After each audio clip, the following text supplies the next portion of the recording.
ce lieu. En tout cas, on remercie tous ceux et celles qui ont décoré la salle. C'est très joli, très chaleureux. Mais ce qui rend ce lieu chaleureux, c'est la présence de Dieu. C'est la présence de Jésus. Parce que pour nous, c'est pas un personnage historique seulement, ou quelqu'un qui a existé il y a 2000 ans, mais c'est quelqu'un qui est au milieu de nous. Et c'est quelqu'un qui sait répondre aux besoins quotidiens, aux besoins pratiques de chaque être humain. En tout cas, ce matin, c'est les enfants et les adultes aussi qui vont nous prêcher l'évangile par une scénette et qui vont nous raconter une histoire. Et on veut être réceptif à ce qu'on va écouter et ce qu'on va entendre. Parce que ce qui est important, c'est derrière le message que le Seigneur il veut nous transmettre. On va fermer nos yeux si vous voulez bien et on va prier et ensuite je laisse la place à l'équipe. Seigneur, tu es là et nous sommes tellement reconnaissants que tu sois là. Seigneur, il y a une différence entre ton amour et notre amour. Nous aimons d'une manière limitée, on aime ceux qui nous aiment. Mais Seigneur, toi ton amour il est inconditionnel, tu aimes tout le monde pareillement. Et tu as donné ta vie pour chacun d'entre nous. Peut-être nous disons que nous ne sommes pas si pécheurs que ça, et pouvons nous comparer à des meurtriers, à des gens qui ont fait des choses atroces. Mais ta parole nous dit que nous sommes tous pécheurs. Et que, à cause de ça, tu as dû donner ta vie, Seigneur, pour chacun d'entre nous. Parce que le péché ne peut pas rentrer dans ton ciel. Et Seigneur, mais nous pouvons rentrer dans ta présence à cause de toi. Grâce à toi. Tu es mort, tu es ressuscité. Et ce matin, tu vas encore nous parler. Et Seigneur, peut-être certaines personnes sont venues dans ce lieu avec une façade, avec un sourire, mais avec le cœur brisé, avec un cœur qui a vécu des choses difficiles. Mais toi, tu es celui qui sait réparer les cœurs. Tu es celui qui sait restaurer les cœurs. Et je prie que ta présence puisse nous faire du bien ce matin. Dans le nom de Jésus, je prie. Amen.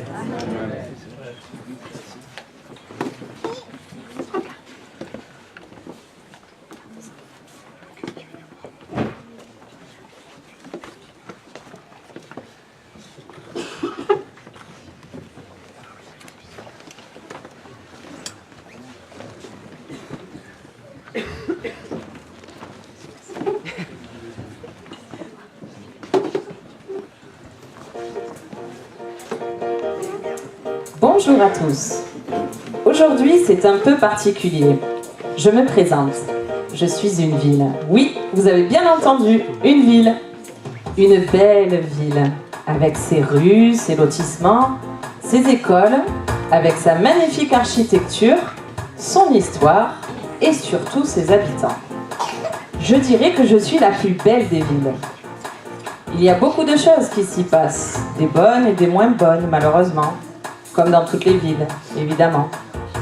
Dans tous les cas, je suis heureuse de vous recevoir et j'espère que vous allez passer un bon moment chez moi. Toute l'année, je vois et subis beaucoup de changements, d'événements. Mais il y en a un que j'aime particulièrement parce que c'est là où je suis la plus jolie. C'est la période de Noël. On me bichonne, on m'accroche des lumières de toutes sortes. On m'installe des chalets de Noël, des sapins.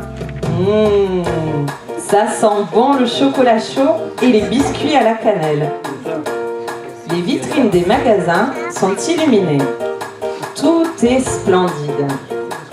Et comme il fait très froid, mon sol est souvent recouvert de neige. Assez parlé de moi. Ce soir, je voudrais vous raconter une histoire qui s'est déroulée chez moi et qui m'a bouleversée. Tout se passe en décembre. Les gens sont un peu pressés parce qu'ils courent après les cadeaux, les bras chargés de sacs, emmitouflés dans leurs manteaux, bonnets et gants.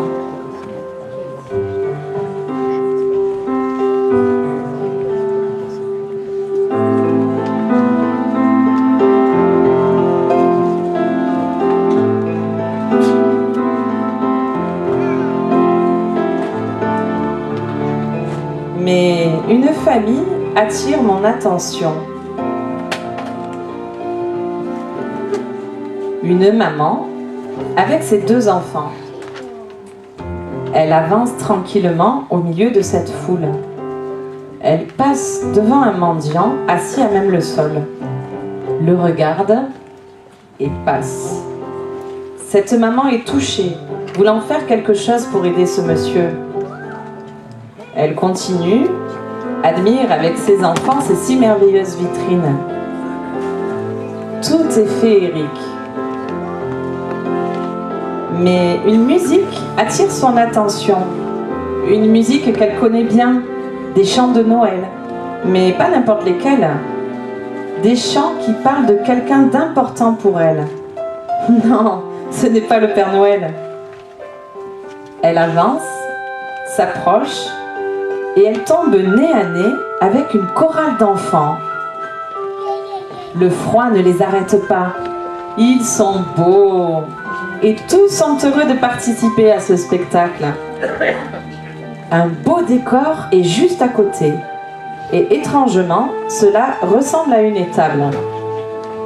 Les gens regardent assez étonnés de voir un si grand enthousiasme, car il fait si froid. Chut, ça commence.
ange nommé Gabriel vient à Marie, une jeune fille pure, intègre et fidèle, et lui dit « N'aie pas peur, Marie. Dieu t'a choisie pour quelque chose de spécial. » L'ange lui annonça qu'elle allait avoir un bébé. Cet enfant serait le Fils du Très-Haut. Et c'est par lui seul que l'homme, la femme et les enfants seraient sauvés de toutes leurs mauvaises actions.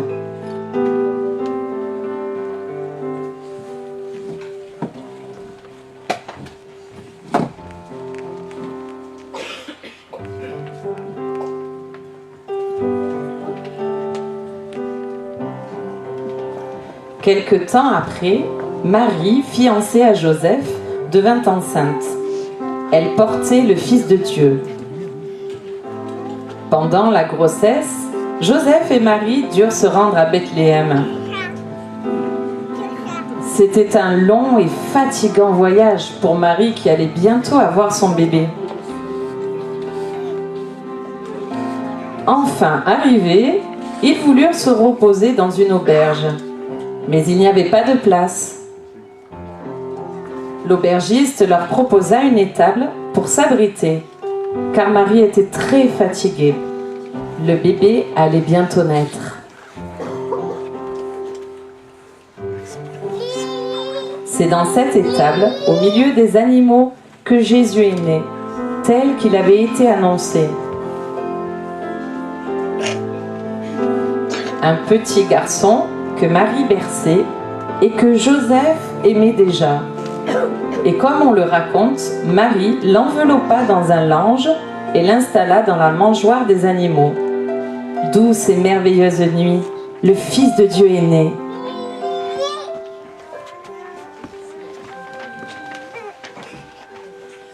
Tout près de là, dans les collines, des bergers gardaient leurs troupeaux.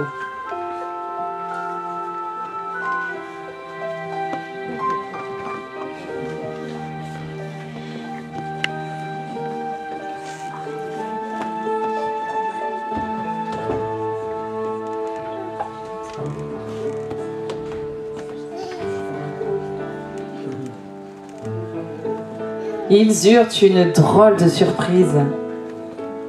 Un ange de Dieu leur apparut et leur dit « N'ayez pas peur, mes amis, je vous apporte une bonne nouvelle qui sera pour tous un sujet de joie. Aujourd'hui, à Bethléem, un sauveur nous est né.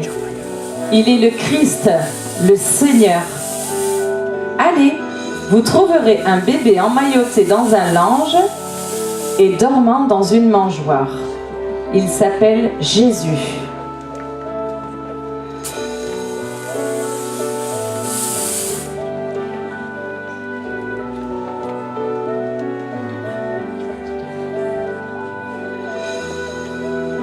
Les bergers se hâtèrent d'arriver à Bethléem et trouvèrent Joseph, Marie et le bébé dans la crèche, comme l'ange l'avait annoncé. Ils étaient émerveillés.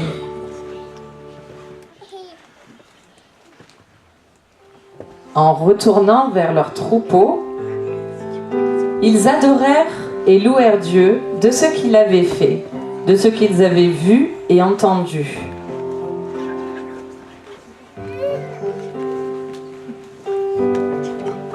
Aussi, à la naissance de Jésus, Dieu plaça une nouvelle étoile dans le ciel. Plus brillante, plus étincelante que toutes les autres, c'est l'étoile du berger. Elle nous rappelle ce si beau miracle qu'est la naissance de Jésus. Bien loin de là, en Orient, un groupe d'hommes riches, appelés mages, avait repéré cette étoile scintillante. Rien qu'en l'observant, ils avaient compris que cet astre était celui d'un roi. Ils décidèrent de la suivre, portant avec eux une multitude de cadeaux, de la myrrhe, de l'encens et de l'or. L'étoile conduisit les mages à Jésus. Ils furent remplis d'une grande joie.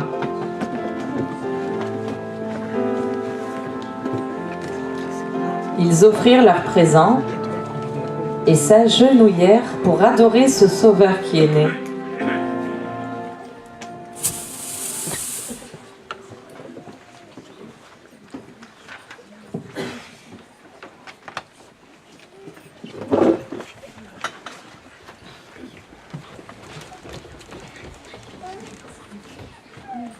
Il n'y a plus d'électricité, ça a coupé.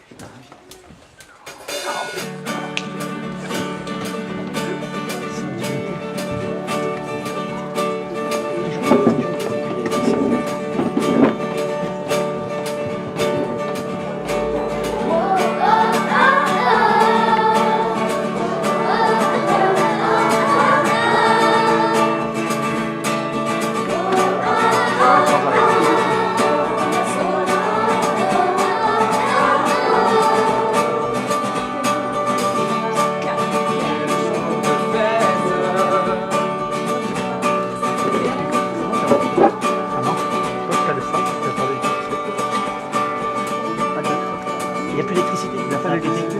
Il n'y a plus d'électricité. Ah, c'est pour ça. Fais une annonce, Patrick. On a une petite panne de courant. Alors on fait la pause là.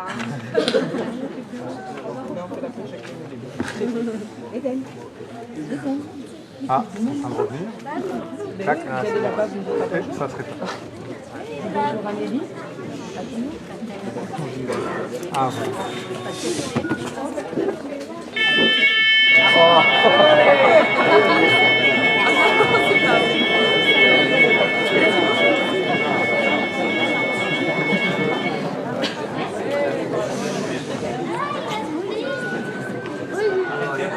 Il y a tout qui se déclenche. L'alarme d'incendie, l'alarme d'intrusion. Et là, il y a les pompiers qui arrivent, la gendarmerie. Tout va bien. Alléluia. On n'a pas de popcorn à vous proposer. Des chansons. Et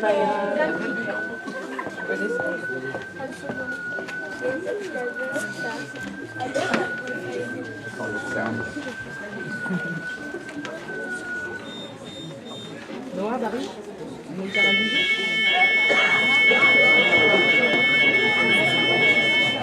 Ça va reprendre. Il y a encore un.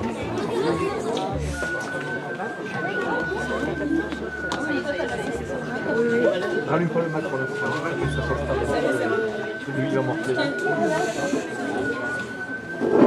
Les ordi, monsieur.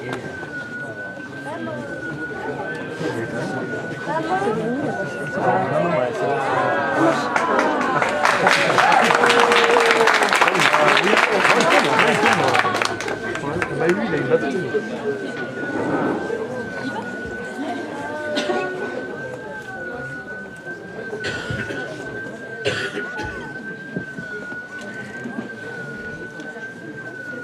Ah, j'ai pas de réglage. Ah, ça y est, Ça vient, ça vient. 2 minutes.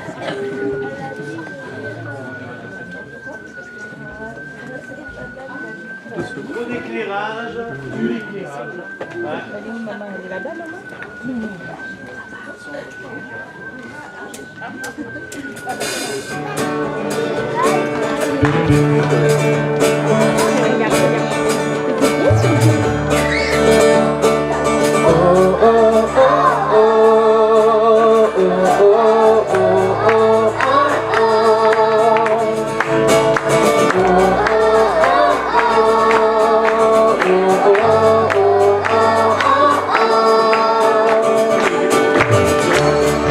Quel jour de fête, quel jour de joie.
Noël c'est Jésus, Noël c'est pour moi, au milieu des ténèbres, la lumière a apparu.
Jésus ne resta pas petit, il grandit. Il connaissait la parole de Dieu et fit des miracles. Il aimait les gens et faisait beaucoup de bien autour de lui. Il racontait les merveilles du royaume de Dieu son Père et leur parlait du pardon des péchés, de la vie éternelle. Jésus est venu pour apporter ce changement de vie, cette espérance, cet amour divin. Mais beaucoup ne voulurent pas de cela et se révoltèrent. Le peuple fit son choix. Il libéra le criminel et laissa Jésus aux mains des Romains. Il fut maltraité, battu et conduit à la croix. Mais le plan de Dieu s'accomplit. Semblable à un agneau qu'on mène à la boucherie, il a livré sa vie en sacrifice pour le péché de l'humanité, afin de pardonner nos fautes et nous sauver. Le troisième jour, la mort n'a pu le retenir. Il est ressuscité et il est à la droite de son Père. Le Sauveur de l'humanité est vivant et il veut te sauver.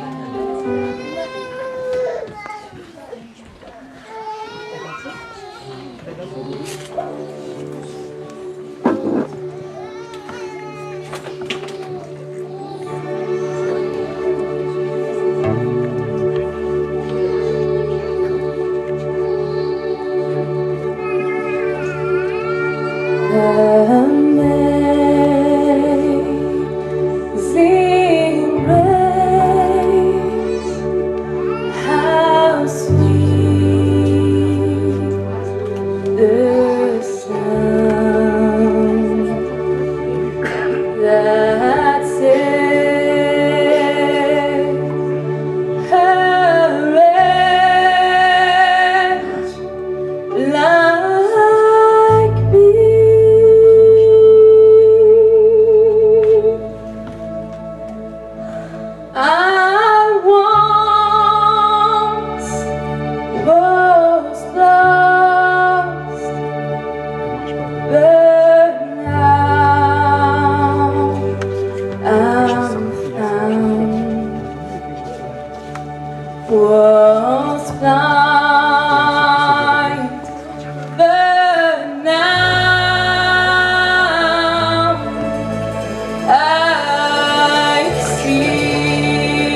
C'est pour être la lumière que je suis venue dans le monde, afin que tout homme qui croit en moi ne demeure pas dans les ténèbres.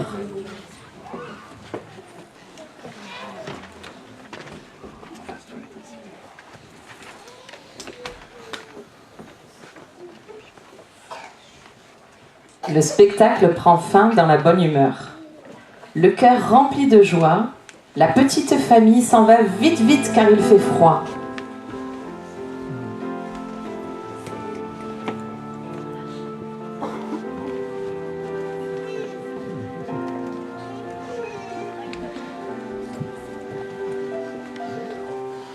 À la maison, la maman est si contente de partager avec ses enfants, assis autour du sapin, à nouveau cette naissance qui allait changer l'éternité de l'humanité.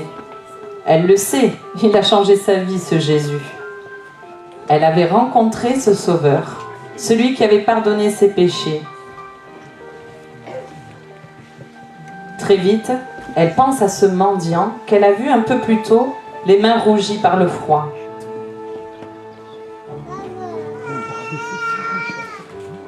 Elle n'a que 10 francs. Ouais, mon histoire a quelques années. À peu près 2 € de nos jours. Mais à l'époque, pour 10 francs, elle pouvait acheter du pain frais à ses enfants pendant plusieurs jours. Mais elle était décidée à lui donner cette pièce.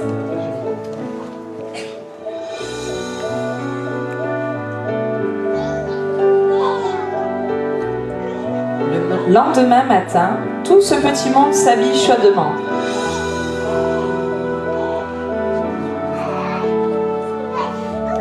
Vite, vite! Elle ne sait pas s'il sera toujours là.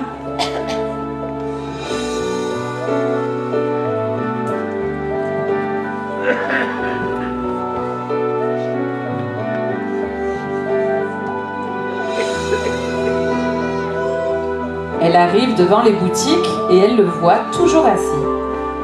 Elle s'approche et doucement, avec beaucoup d'amour, elle lui dépose dans sa main les 10 francs.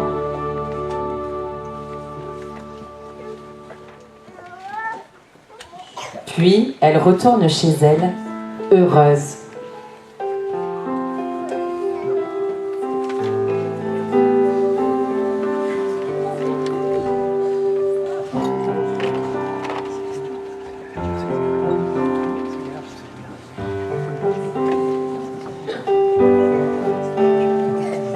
De retour à la maison, tout le monde retourne à ses occupations jusqu'à ce que la machine à laver le linge inonde la cuisine. Non, se dit-elle, ce n'est pas possible. Comment vais-je faire, Seigneur? Je n'ai pas les moyens pour la faire réparer.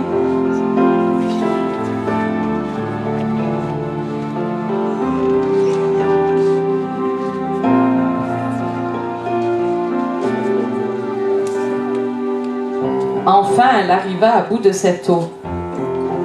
Elle se pose, réfléchit et se dit que c'est sûrement le filtre qui est bouché. Elle le prend, le retourne et le secoue par terre.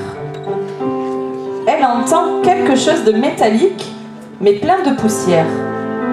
Elle ne savait pas ce que c'était. Alors, elle nettoie. Et que découvre-t-elle? Dites-moi. Une belle pièce de 10 francs. Elle remercia le Seigneur. Il a promis d'être tous les jours avec elle, de prendre soin d'elle. Et tout ce qu'il dit s'accomplit.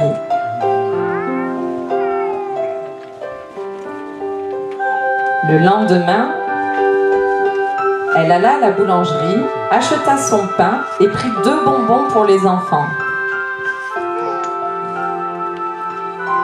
Le soir, elle raconta une histoire, mais elle ne choisit pas n'importe quel livre.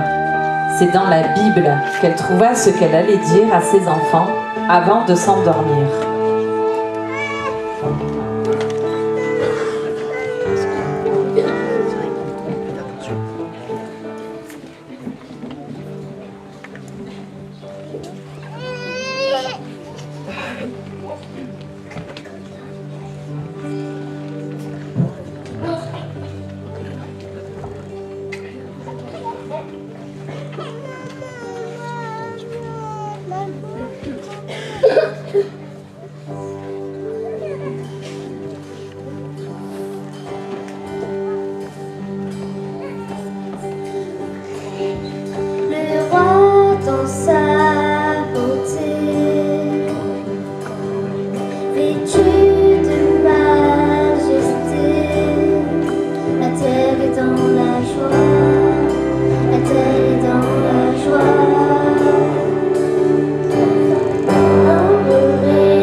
Bonjour à tous.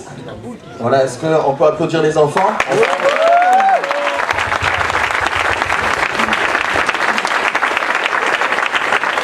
Voilà, c'est beaucoup de... Les monitrices et tout ça vous diront c'est beaucoup de répétitions, beaucoup de travail et pour un rendu qui est vraiment super. Merci Célia. Voilà, juste partager avec vous rapidement, mais vous savez, ce message-là, ce message de Noël, il paraît tout simple, mais il y a quelque chose de très important derrière pour chacun d'entre nous. Vous savez, cette histoire, Rebecca me disait que cette petite scénette, elle est tirée d'une histoire vraie, mais elle vient en fait comme une petite image de ce que Dieu a fait pour nous. on a chanté ce chant et on disait que dans le chant de Noël c'est Jésus, il dit que dans les ténèbres, la lumière a brillé. Et je voudrais juste partager un passage avec vous de la parole de Dieu, de la Bible, qui nous dit, dans Matthieu 4, « Ce peuple assis dans les ténèbres a vu une grande lumière. Et sur ceux qui étaient assis dans les régions et l'ombre de la mort, la lumière s'est levée. » Vous savez, qu'est-ce que pour vous signifie Noël? Pour moi, Noël, ça signifie un bon repas avec ma famille, un moment où tout le monde est rassemblé, un moment que j'attends, que j'aime. Pour certains, ça sera ça, pour d'autres, ça sera une période où peut-être ils ont perdu un être cher dans cette période-là, et quand Noël revient année après année, c'est une période de deuil. Pour d'autres, c'est la fête, pour d'autres, c'est enfin je vais recevoir les cadeaux que j'ai demandés. Je ne les ai pas eu toute l'année, et Noël, enfin, c'est le moment où je vais recevoir. Mais je voudrais voir avec vous, nous, de notre côté humain, Noël, c'est ça. Mais du côté de Dieu, qu'est-ce que c'est Noël? Pour lui, qu'est-ce que c'est Noël? Parce que l'auteur de Noël, c'est bien Dieu lui-même. Oui? Amen. Ça va, vous êtes là? Oui. Eh oui, parce que si on fête Noël, tout le monde le sait, les petits le savent, c'est l'anniversaire à qui? À Jésus. C'est pas que l'anniversaire de ma femme, elle est le 25 décembre. Alors il faut bien que je fasse 2 cadeaux, parce que un pour Noël, un pour l'anniversaire, sinon après je suis mort. Mais au-delà de ça, Noël, c'est l'anniversaire, la naissance de Jésus. Et voir avec vous, ce passage nous dit, le peuple assis dans les ténèbres a vu une grande lumière. Et sur ceux qui étaient assis dans la région de l'ombre de la mort, la lumière s'est levée. Vous savez, aux yeux de Dieu, ça paraît, pour nous ça paraît simple Noël, et, on le voit comme un moment de famille où chacun on a notre vision de Noël. Mais Noël, le véritable Noël, c'est pas une histoire de cadeaux entre nous, entre hommes et femmes, enfants, parents, mais c'est une histoire de cadeaux entre Dieu et l'humanité. Et Dieu voit ça comme ça. Il a vu, comme on l'a vu pendant cette scénette, on voit cette famille qui passe devant cet homme qui n'a rien. Ce clochard qui est là, qui a froid. Et qu'on le veuille ou non, ce que Dieu a vu, quand Noël est arrivé, il a vu que l'humanité entière, vous comme moi, nous étions comme cet homme-là, sans espérance, sans avenir. Pas seulement un avenir terrestre, on parle, mais un avenir pour l'éternité. Nous étions perdus. C'était l'obscurité. Et du côté de Dieu, Dieu, le jour de Noël, a fait un cadeau merveilleux. Pour nous, c'est la naissance d'un petit enfant. Ça paraît rien. Mais Dieu a donné son Fils. Amen. Alors que nous étions dans les ténèbres, Dieu a donné la plus grande des lumières qui soit. Il a donné son Fils. Et alors qu'aux yeux humains, ça paraît tellement petit, la lumière est venue briller dans ce monde. Qu'est-ce que ça signifie pour nous? Qu'est-ce que ça signifie pour nous aujourd'hui? Je voulais juste lire un passage avec vous. Ça va être rapide, vous en faites pas. Dans Jean, chapitre 3, Jésus lui-même va dire « Car Dieu a tant aimé le monde, qu'il a donné son Fils unique, afin que quiconque croit en lui ne meure pas, mais qu'il ait la vie éternelle.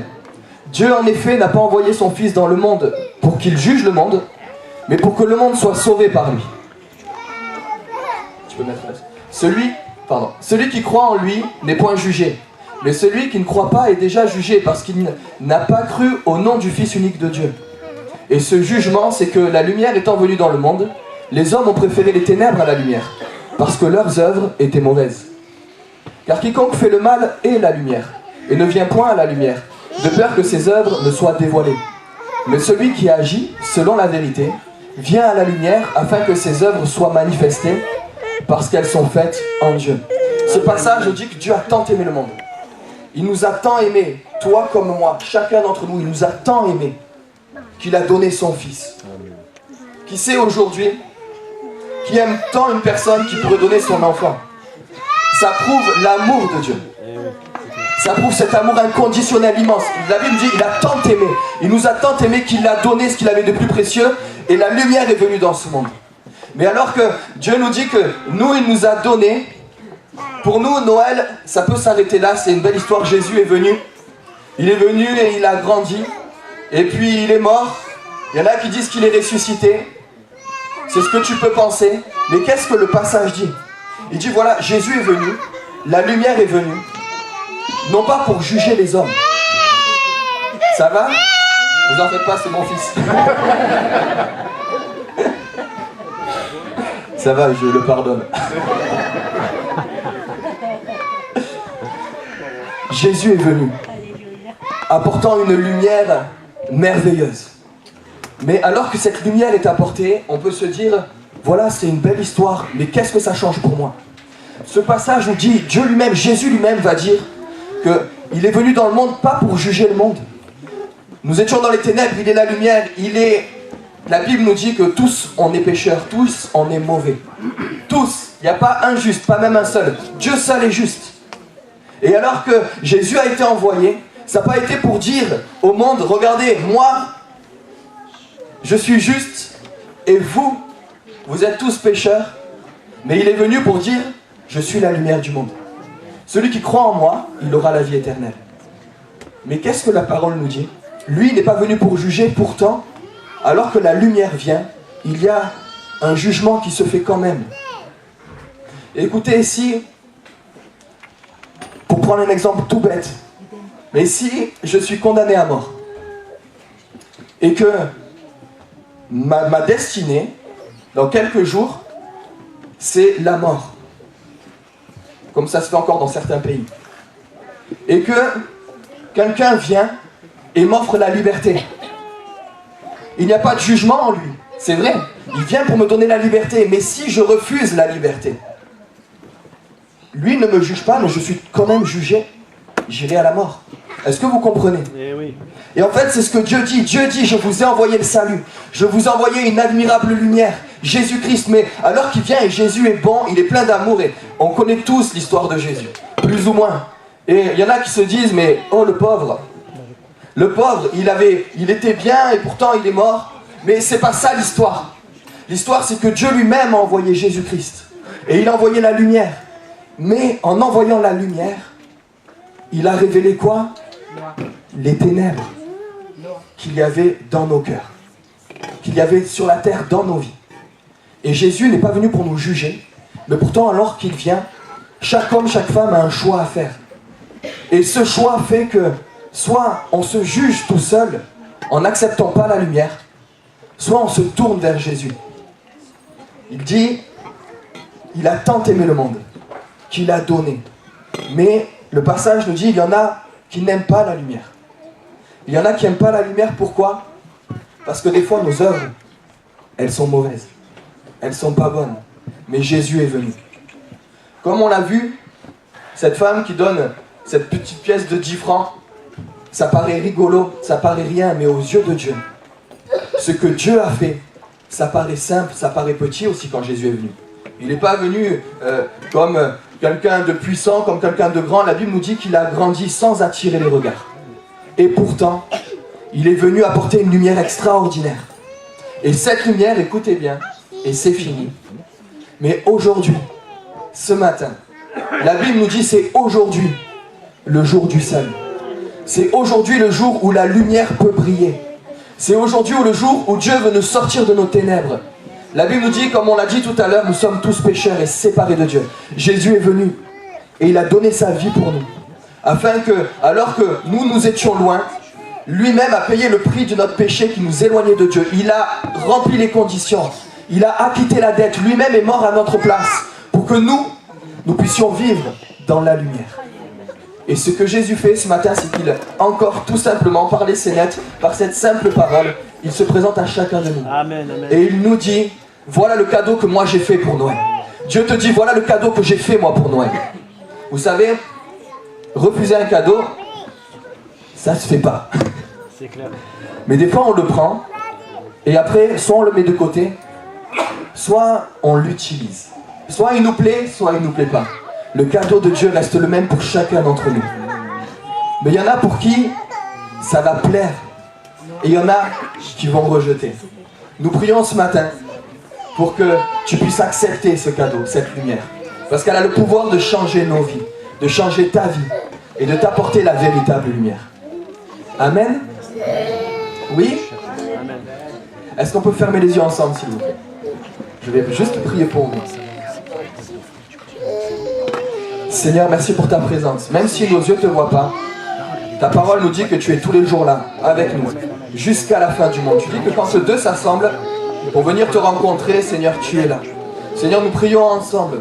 Seigneur, que tu puisses toucher les cœurs de ces amis qui sont là ce matin, qui sont venus, oui, pour écouter des enfants, Seigneur, mais au travers de ces choses-là, Seigneur, c'est toi-même qui offre le cadeau de Noël, Jésus-Christ. Tu es ce cadeau qui a été donné à l'humanité pour que nous passions des ténèbres à la lumière, pour que nos vies passent de la peine à la joie, que nos vies passent des temps difficiles à la paix. Tu es venu apporter la lumière, Seigneur, et nous prions maintenant que chacune des personnes qui est là et qui ne te connaît pas puisse recevoir ce précieux cadeau de Noël, Jésus-Christ, le Sauveur de l'humanité. Merci pour ta grâce, Seigneur. Merci pour ces instants. Amen. Gloire à Dieu. C'est un beau message, hein, que celui de Noël. Non pas que Jésus est né le 25 décembre, hein, ce serait plutôt au mois d'avril, mais c'est le symbole qui est important. C'est pas les dates, c'est pas de se figer sur les choses, mais d'avoir le focus, hein, sur la personne de Jésus. On pourrait se lever. On va prendre ce chant ensemble qui nous dit comme un océan. Je crois que pour ceux qui ont connu l'océan, c'est différent de la Méditerranée. Il y a des courants qui nous emportent, hein, il y a les marées. C'est pas le cas à la Méditerranée. Et cet océan de Dieu, de l'amour de Dieu, c'est quelque chose qui monte et qui t'envahit. C'est quelque chose qui te prend, qui te saisit le cœur, qui te saisit l'âme.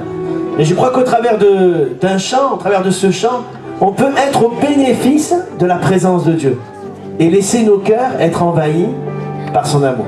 Amen. On va prendre ce chant comme un océan.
Tu nous as sauvés comme un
chemin. Oui, tu m'as sauvé, tu nous as sauvés. Comme un fleuve quand l'ennemi vient, ta présence est mon plus grand bien. Je suis libre auprès de tes mains. Et tu m'as sauvé, tu nous as sauvés. Amen. On va prendre ce chant qui nous dit quelle grâce incroyable, pendant que les frères vont passer pour les offrandes. Ce chant nous parle de la grâce de Dieu. La grâce de Dieu, c'est un cadeau qu'on ne mérite pas. Et c'est un chant à propos pour les périodes des fêtes. La grâce de Dieu, comme l'a dit Jérémie tout à l'heure, c'est un cadeau que Dieu nous a fait, c'est Jésus-Christ. Et on veut chanter cette grâce, ce cadeau que Dieu nous a fait, ce cadeau que Dieu te fait ce matin, que tu es libre d'accepter ou de refuser. Mais Dieu te l'offre, Dieu te le propose ce matin, c'est Jésus-Christ. Amen.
Tu m'as donné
applaudir les enfants, ils vont remonter nous faire un dernier chant.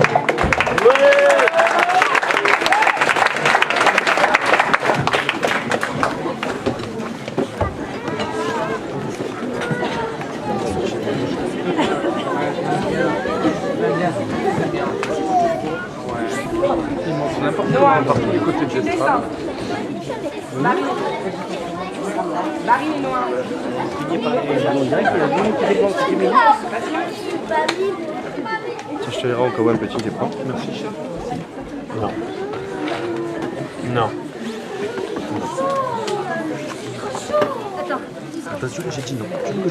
Je tape. Je tape.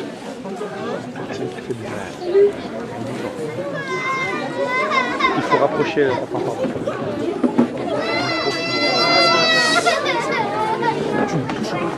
Tu touches pas. Il va danser. Il va entendre la musique, il va danser. Je sais pas. Le regarder, tu touches pas.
L'histoire vraie, pas une légende ou une intox. Faut que ça se crame dans ta petite tête. On est là pour te dire, c'est pas qu'une petite fête.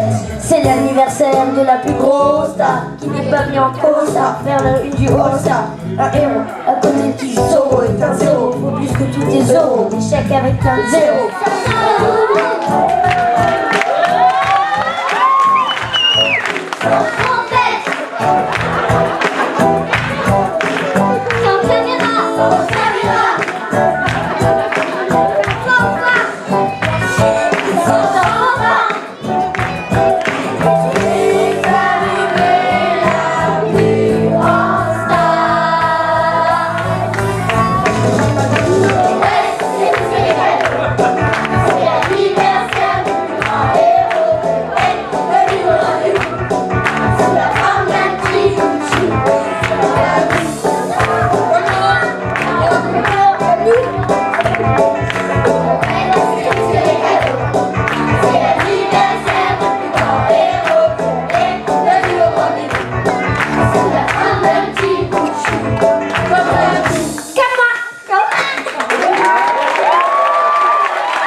arriver, on va leur distribuer des petits paquets de bonbons.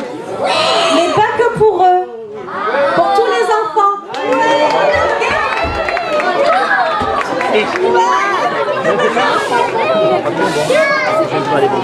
C'est Eden, c'est le garçon. Est-ce que Etienne Adèle a joué le soir, elle a joué, Etienne dit plus.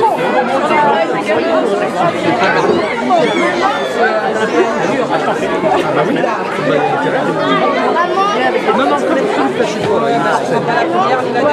Oui, Marie. Bon, je peux couper là, non? Voilà. Alors pendant que les enfants prennent leurs bonbons, on va les laisser prendre leurs bonbons. Ils seront rebelles à leurs parents. Et nous, ce qu'on veut